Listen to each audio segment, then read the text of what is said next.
The American Revolution introduced the idea of liberty and equality before the law, otherwise known as liberalism, that the French somewhat tried to do. The French also wanted a representative government instead of a monarchy.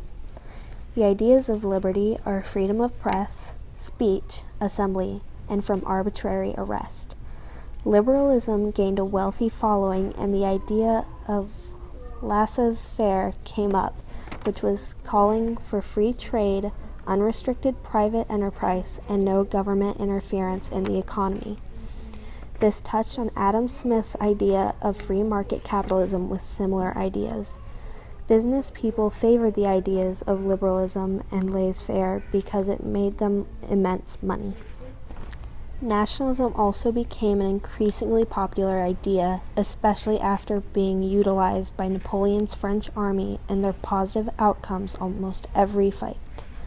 A national union seemed far off as there was a variety of cultures residing in one country, like France. European nationalists wanted to unify cultures in a nation-state. They believed every nation had the right to exist in freedom. A key element to the success of nationalism was a complex industrial and urban society. This new society created the need for a better communication, which led to a universal language. The nations created during this time had a goal of bringing people together through celebrations for its nation. Socialists of this time were described as more radical than liberals or nationalists and believed modern capitalism encouraged inequality and split the community. Socialists also held the ideas to regulate private property or replace by state or community ownership. The key ideas of socialism are economic planning, greater social equality, and state regulation of property, which is not far at all from the current socialist ideas.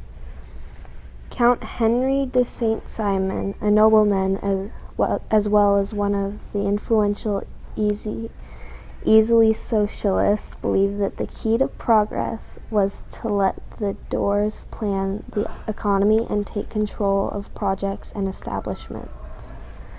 Louise Blaine, a journalist who wrote Organizations of Work, stressed for writers to fight for their rights, also believed that government should back up workers and factories to ensure employment.